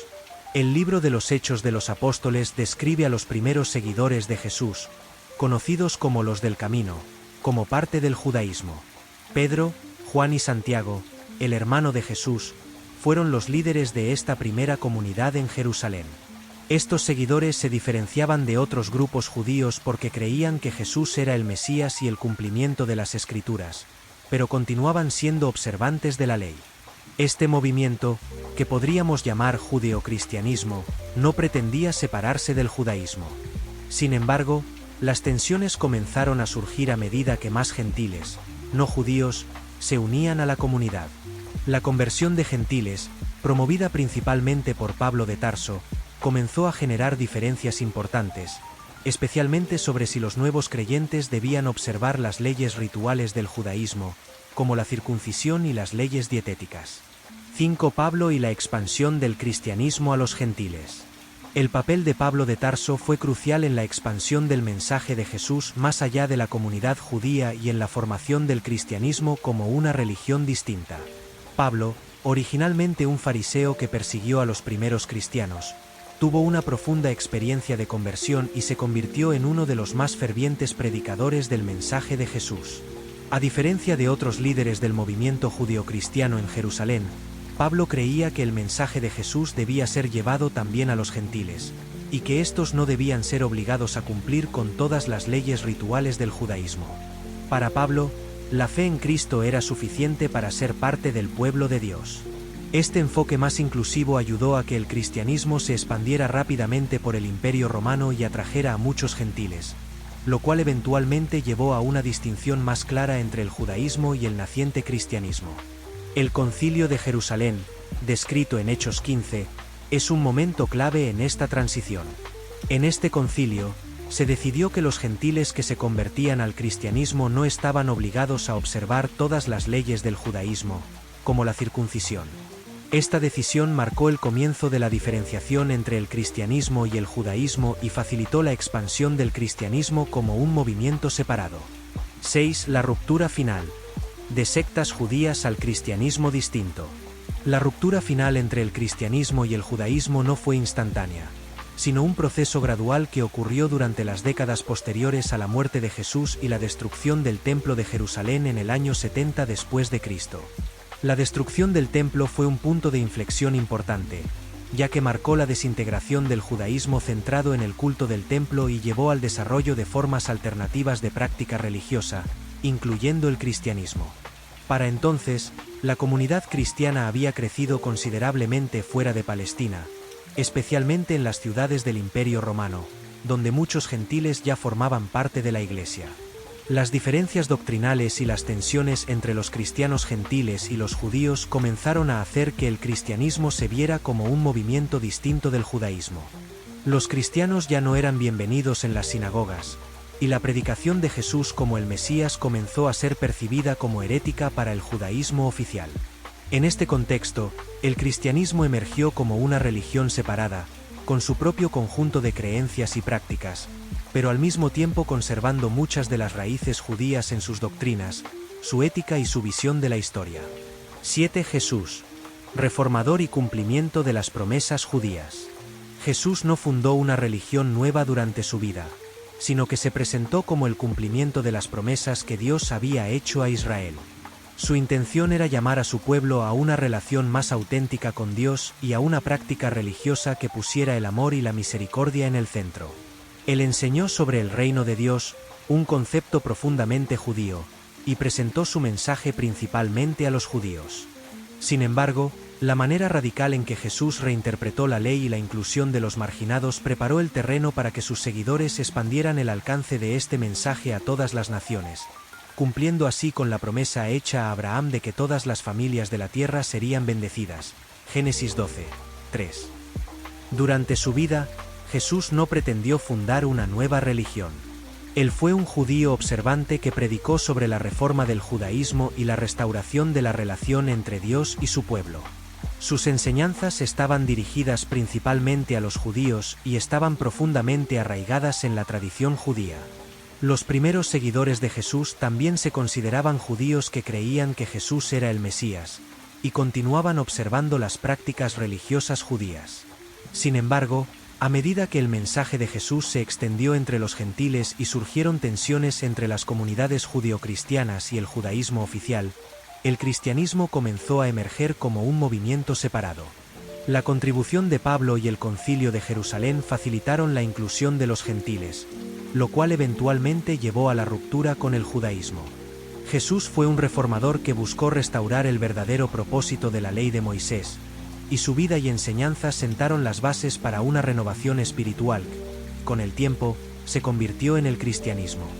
Esta religión emergente se apartó del judaísmo en términos doctrinales y rituales, pero mantuvo siempre una profunda conexión con las raíces judías de sus orígenes, reflejando la intención inicial de Jesús de llamar a toda la humanidad a una relación renovada con Dios. 8. Jesús y la crucifixión. No fue el único en sufrir esta pena. La crucifixión de Jesús es probablemente uno de los eventos más conocidos y representativos del cristianismo. Sin embargo, es importante entender que la crucifixión no fue una forma de ejecución única reservada para Jesús.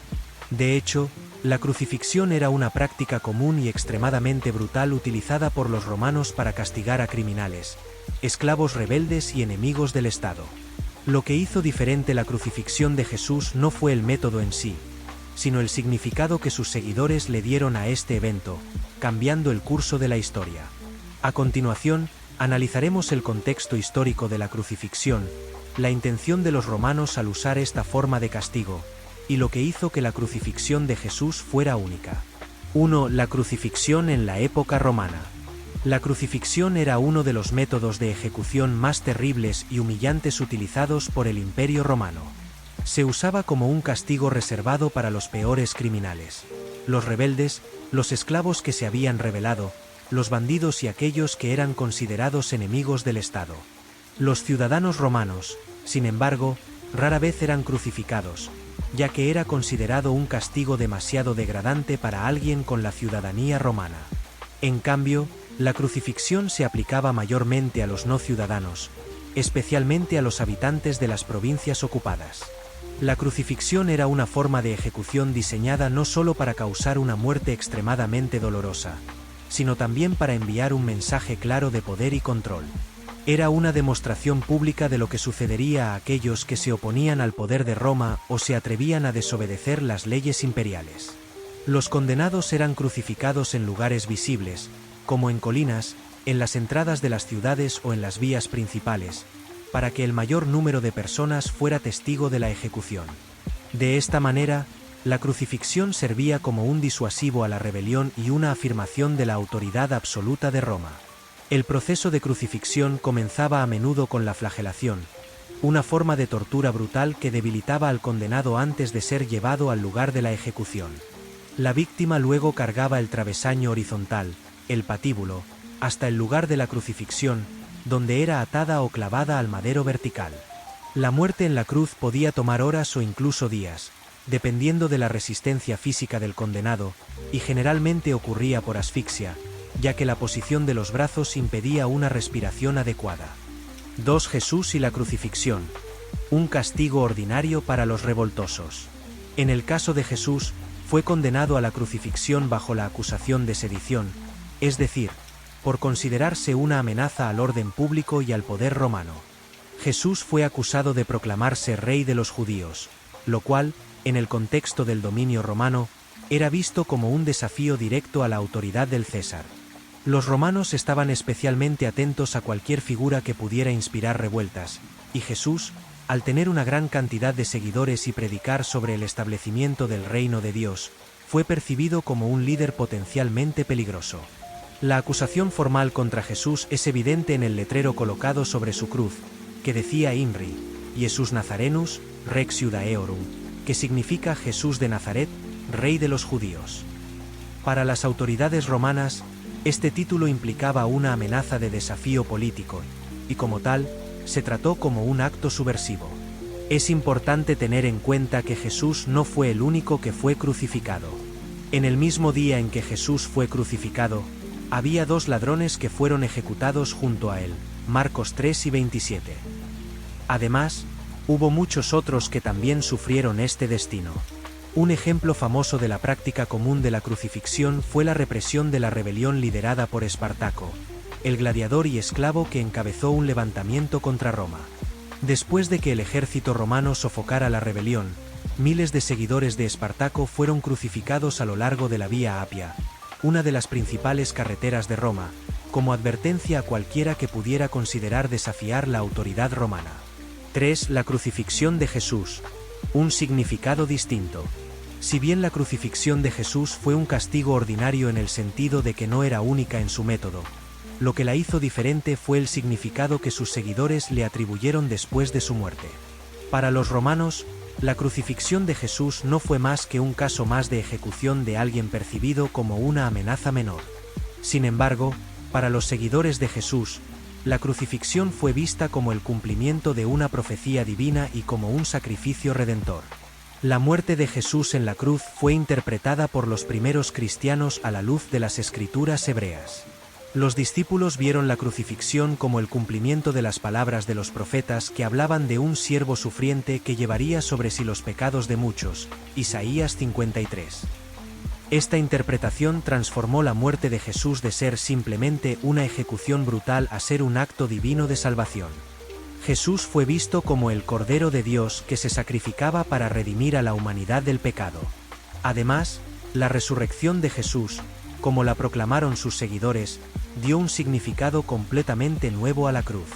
En lugar de ser un símbolo de humillación y derrota, la cruz se convirtió en un símbolo de victoria sobre el pecado y la muerte.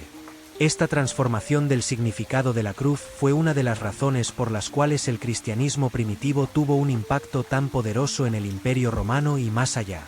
Lo que había sido un símbolo de terror y represión fue redefinido como un símbolo de esperanza y redención. 4. La crucifixión como símbolo de identificación con los marginados. Otra diferencia importante entre la crucifixión de Jesús y otras crucifixiones es el papel que jugó en el mensaje general de su vida y enseñanzas.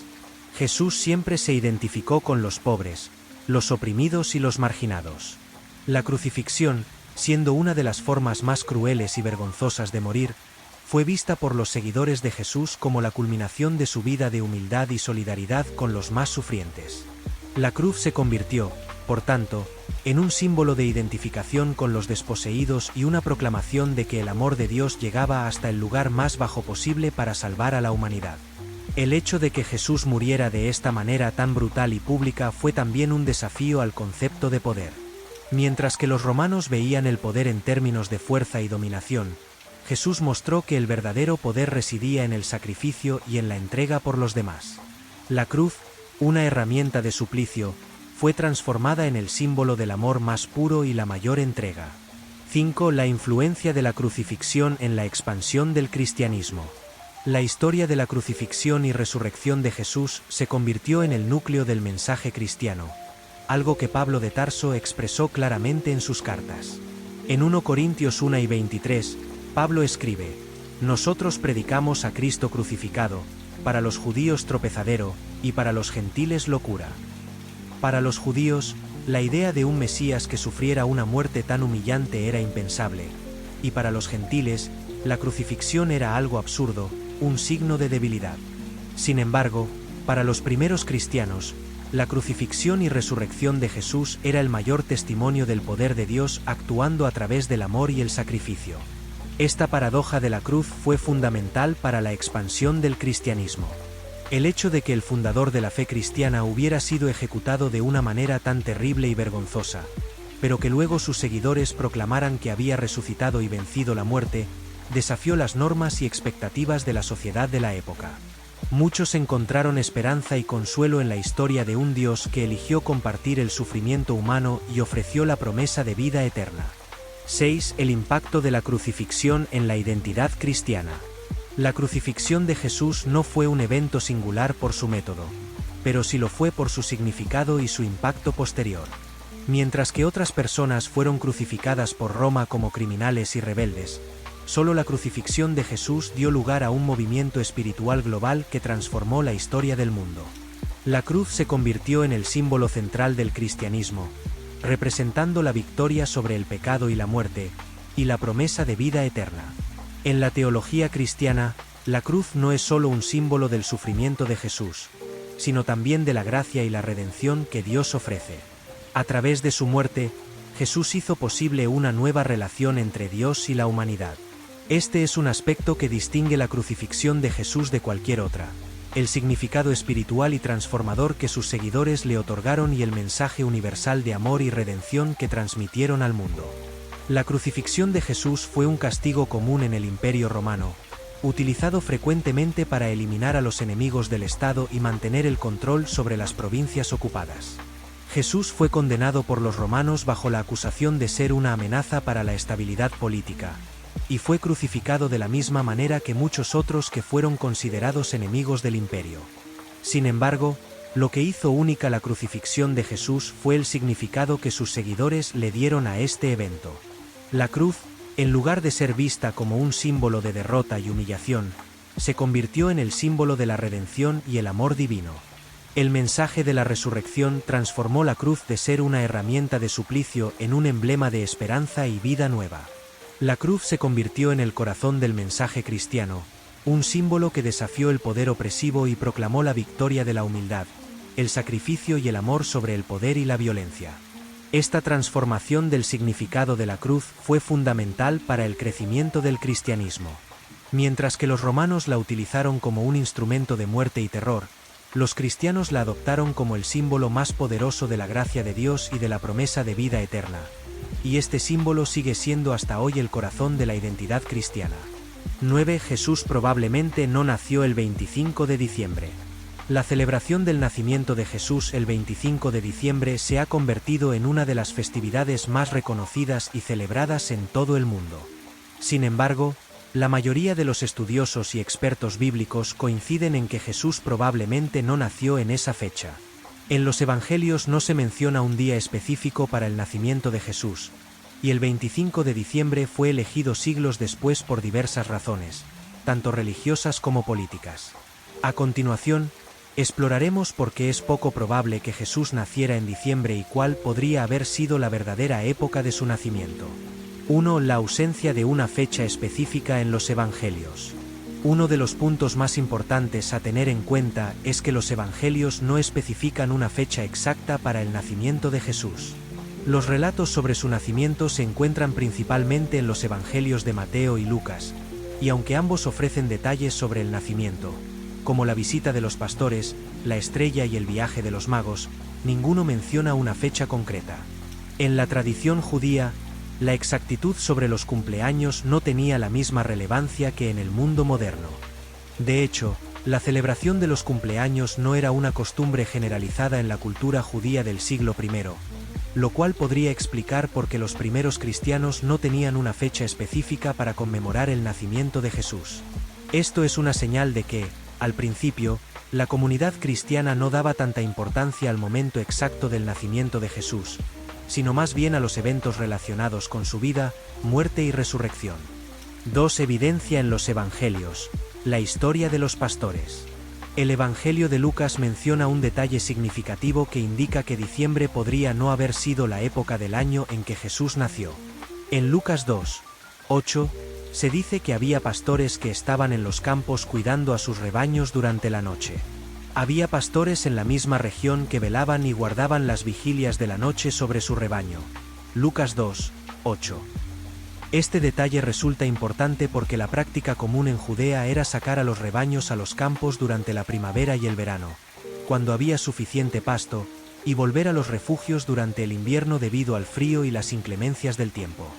Las frías noches de invierno en Belén no habrían sido propicias para que los pastores y sus ovejas estuvieran al aire libre durante la noche, lo cual hace que el nacimiento de Jesús en diciembre sea menos probable. El hecho de que los pastores estuvieran al aire libre sugiere que Jesús podría haber nacido durante una estación más cálida, como la primavera o el otoño, cuando el clima era más adecuado para la vida al aire libre. Esto también se alinea con la idea de que en la época de invierno las temperaturas habrían sido muy bajas, especialmente en las áreas montañosas de Judea. 3. La selección del 25 de diciembre. Contexto histórico y cultural. La elección del 25 de diciembre como fecha para la celebración del nacimiento de Jesús se remonta al siglo IV, durante el auge del Imperio Romano. Esta fecha no se basó en evidencia bíblica, sino que fue adoptada en un contexto en el que el cristianismo intentaba convertirse en una religión oficial y universal del imperio. Una de las razones más aceptadas por los historiadores es que el 25 de diciembre fue elegido para coincidir con las festividades paganas que celebraban el solsticio de invierno. En el mundo romano, el solsticio de invierno era celebrado con festividades como las Saturnales y la celebración del Dies Natalis Solis Invicti, día del nacimiento del Sol Invicto, en honor al dios Sol. Estas festividades eran muy populares y tenían lugar a finales de diciembre, cuando los días empezaban a alargarse nuevamente. Al adoptar el 25 de diciembre, la Iglesia intentaba ofrecer una alternativa cristiana a estas celebraciones paganas y así facilitar la conversión al cristianismo. Al celebrar el nacimiento de Jesús como la luz del mundo, Juan 8 y 12, justo después del solsticio de invierno, la Iglesia enfatizaba la idea de que Jesús traía luz a la oscuridad, ofreciendo un paralelo simbólico con el ciclo natural del Sol que era fácilmente comprensible para las comunidades paganas. 4. Otras fechas posibles para el nacimiento de Jesús. Dado que es improbable que Jesús haya nacido en diciembre, los estudiosos han intentado calcular otras posibles fechas para su nacimiento basándose en diversos eventos mencionados en los Evangelios. Primavera y otoño. Muchas teorías sugieren que Jesús podría haber nacido en primavera u otoño. Los argumentos se centran en la presencia de los pastores al aire libre, que sería más probable durante estos periodos del año. Además, algunas investigaciones se han centrado en el calendario sacerdotal y el servicio del sacerdote Zacarías, padre de Juan el Bautista, como una pista para establecer una posible fecha del nacimiento de Jesús.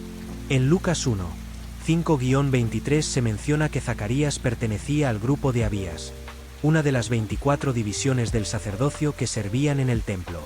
Con base en el ciclo de servicio de estas divisiones, algunos estudiosos han intentado calcular el tiempo aproximado del nacimiento de Juan el Bautista, y en consecuencia, el nacimiento de Jesús, dado que María concibió aproximadamente 6 meses después de Isabel.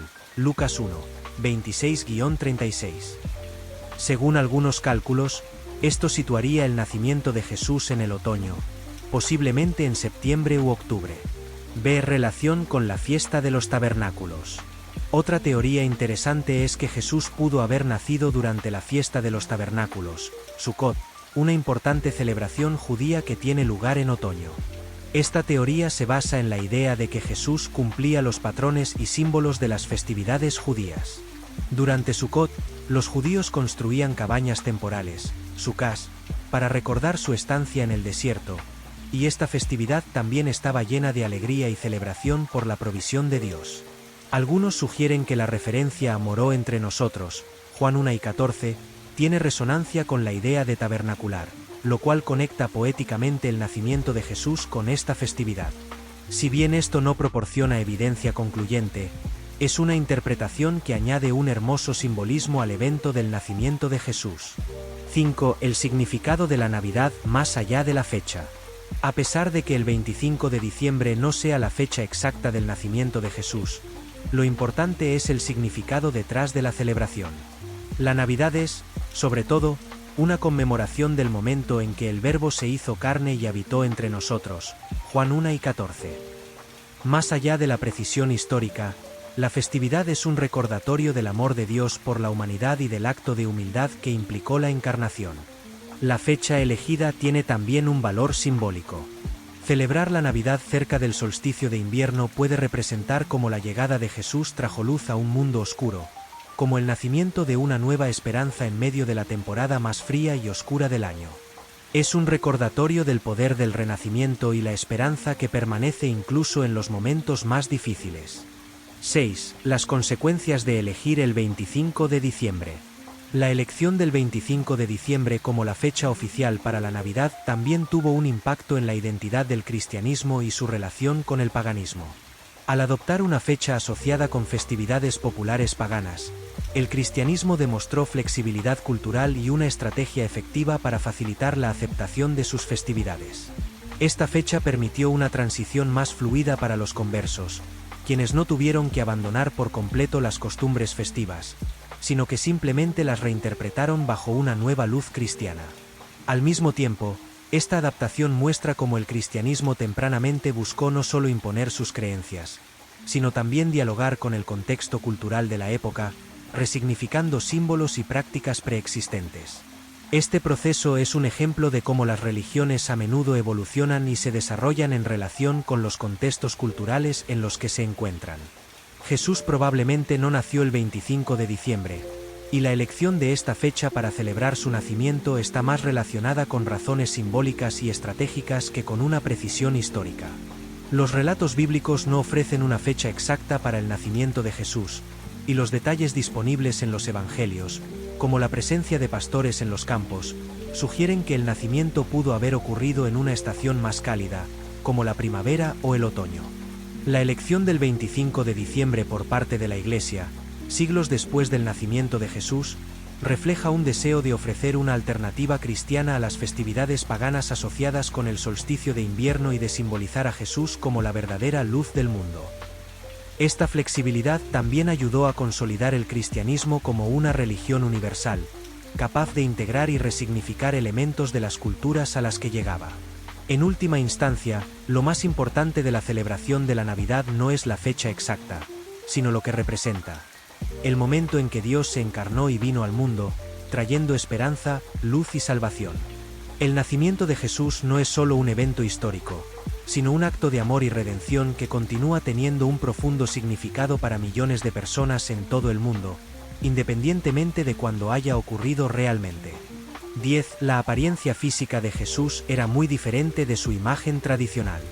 Las representaciones más comunes de Jesús a lo largo de la historia occidental muestran a un hombre con piel clara, cabello largo y ondulado, a menudo de color castaño o rubio, y ojos claros. Esta imagen icónica ha sido inmortalizada en incontables pinturas, estatuas y películas, convirtiéndose en una visión culturalmente dominante de cómo era Jesús. Sin embargo, es probable que la apariencia real de Jesús fuera considerablemente distinta. Su aspecto, según las investigaciones históricas y la antropología, estaba influido por su origen étnico, el contexto geográfico y las características típicas de los judíos del siglo I en Palestina. A continuación, profundizaremos en las razones por las cuales la imagen tradicional de Jesús es probablemente inexacta y exploraremos cómo podría haber sido su verdadera apariencia. 1. La influencia del arte europeo en la imagen de Jesús. La imagen tradicional de Jesús que conocemos hoy fue en gran medida moldeada por el arte occidental, especialmente durante el Renacimiento. Durante este periodo, artistas como Leonardo da Vinci, Miguel Ángel y otros pintaron a Jesús de una manera que reflejaba los ideales de belleza europeos de la época. Se lo representaba con piel clara, cabello largo y lacio, y rasgos faciales que se parecían más a los europeos que a los habitantes de Palestina del siglo I. Estas representaciones se propagaron rápidamente a través de Europa, debido al poder de la Iglesia Católica y a la producción de arte religioso que decoraba iglesias, catedrales y hogares. Con el tiempo, esta imagen se convirtió en la visión estándar de Jesús en el mundo occidental, influyendo incluso en las representaciones modernas que se ven en libros, películas y medios de comunicación. Este proceso de europeización de Jesús no solo afectó la percepción de su apariencia, sino también cómo las personas se relacionaban con él. Las representaciones artísticas ayudaron a convertirlo en una figura cercana a las diferentes culturas europeas, haciéndolo más accesible para las comunidades que se identificaban con esas características físicas.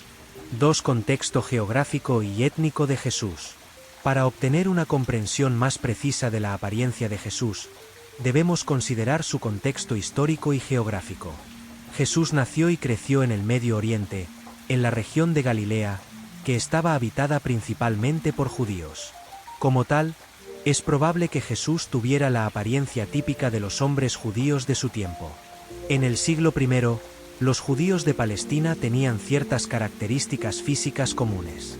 Según estudios arqueológicos y análisis antropológicos de los restos humanos de la época, es probable que la mayoría de los hombres judíos tuvieran las siguientes características. Estatura y complexión. La estatura promedio de los hombres en esa región durante el siglo I era de aproximadamente 1,6 metros. La complexión de Jesús habría sido robusta, resultado de una vida de trabajo manual, como el que realizaba Jesús como tectón, carpintero o constructor. No hay razón para pensar que Jesús fuera extremadamente alto o con una complexión delicada, como a veces se lo representa en el arte europeo. Piel oscura y cabello rizado. Es probable que Jesús tuviera la piel oscura o de un tono oliva, como la mayoría de las personas en esa región. Su cabello habría sido oscuro y probablemente corto o medio largo y rizado, siguiendo las costumbres judías de la época. En el siglo I, el cabello largo no era común entre los hombres judíos, ya que se consideraba poco práctico y estaba asociado más con los nazireos, como Sansón, que se dedicaban a un voto especial. Además, el cabello largo habría sido incómodo en el clima cálido y seco de Palestina. Barba. Como la mayoría de los hombres judíos, es probable que Jesús tuviera barba, ya que era un símbolo de madurez y respeto. La barba habría sido de tamaño moderado y cuidado, según las prácticas culturales y religiosas judías, que valoraban la barba como un signo de dignidad. 3. Descripciones bíblicas y primeras referencias a su apariencia. Curiosamente, los evangelios no ofrecen ninguna descripción física de Jesús. Esta ausencia de detalles físicos probablemente se deba a que la apariencia no era lo más relevante para los autores de los evangelios, quienes se enfocaban en transmitir su mensaje y su vida. Existen algunas referencias más tardías y textos apócrifos que intentan describir a Jesús, pero son de fuentes que no están consideradas como confiables históricamente. Una de las pocas descripciones que podría darnos una idea es el pasaje del profeta Isaías, que se cita a menudo como una prefiguración del Mesías. No tenía belleza ni majestad para atraer nuestra mirada, ni apariencia como para que lo deseáramos. Isaías 53, 2. Este texto sugiere que Jesús no destacaba físicamente entre sus contemporáneos. Era una persona común y corriente, cuya apariencia no atraía una atención especial, lo cual concuerda con la idea de que Jesús era un hombre humilde, proveniente de una familia trabajadora y que vivía una vida sin ostentaciones. 4. Estudios antropológicos y arqueológicos. En los últimos años, los estudios antropológicos y arqueológicos han intentado ofrecer una visión más precisa de la apariencia de Jesús, basándose en restos humanos de judíos del siglo I que han sido encontrados en la región de Palestina. En 2001, un equipo de forenses y antropólogos británicos, en colaboración con la BBC, utilizó datos de cráneos judíos encontrados en la región y creó una reconstrucción de cómo podría haber sido el rostro de un hombre de la época de Jesús. La imagen resultante fue bastante diferente de la representación tradicional. Un hombre con cabello oscuro y rizado, piel oscura y rasgos faciales característicos de los semitas. Aunque esta recreación no pretende ser una imagen exacta de Jesús, ofrece una representación más realista del tipo de apariencia que habría tenido alguien de su contexto cultural y étnico. 5. La importancia espiritual de la apariencia de Jesús. Más allá de la cuestión de cómo se veía Jesús físicamente, es fundamental considerar por qué esta pregunta es relevante y cómo ha influido en la espiritualidad y la cultura. La imagen de Jesús que la mayoría de nosotros hemos visto en iglesias, museos y en los medios de comunicación ha ayudado a las comunidades a relacionarse con él, pero también ha tenido implicaciones culturales importantes.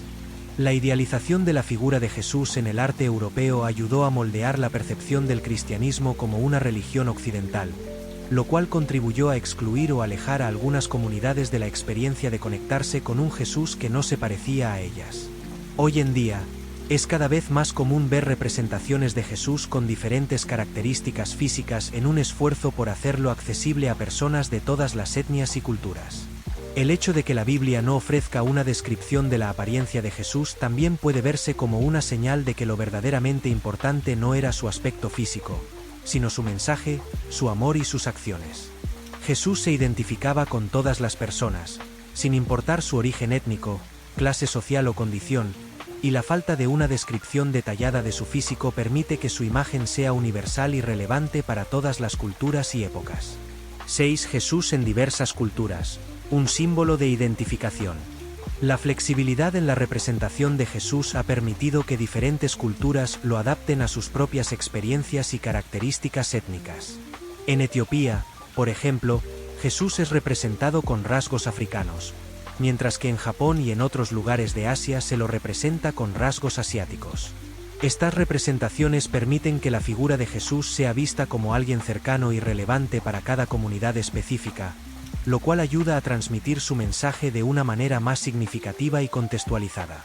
Al pensar en cómo podría haber sido la apariencia física de Jesús, es importante recordar que su propósito no era destacar por su aspecto externo, sino por la fuerza de sus palabras y sus acciones. El hecho de que Jesús probablemente se pareciera a cualquier otro hombre judío de su época refuerza la idea de su humildad y su deseo de identificarse con la gente común. No buscaba el reconocimiento basado en su apariencia, sino en su capacidad para conectar con los corazones de las personas y ofrecerles un mensaje de esperanza, redención y amor. La apariencia física de Jesús, probablemente muy diferente de la imagen tradicional que se ha establecido a través del arte europeo, tiene un valor simbólico profundo. Es probable que Jesús se pareciera a los judíos típicos de su tiempo, con piel oscura, cabello rizado y una estatura y complexión similares a las de cualquier hombre judío común del siglo I. No destacaba por su aspecto físico, y de hecho, los evangelios nunca se enfocan en describir su apariencia, lo cual es un indicativo de que no es ese el aspecto central de su identidad y misión. La transformación de la imagen de Jesús a través de la historia refleja cómo las culturas han proyectado sus ideales y aspiraciones en él, haciendo que su figura sea cercana y relevante. Sin embargo, el verdadero mensaje de Jesús trasciende cualquier representación física, ya que se centra en la inclusión, la igualdad y el amor por toda la humanidad. En última instancia, lo más importante de Jesús no es su apariencia física, sino el mensaje que predicó y la vida que llevó. La verdadera imagen de Jesús es la de alguien que compartió la vida de los humildes, predicó sobre la justicia, la compasión y la paz, y que, a través de su sacrificio y su resurrección, ofreció un camino de esperanza y salvación para todas las personas, sin importar su origen o apariencia.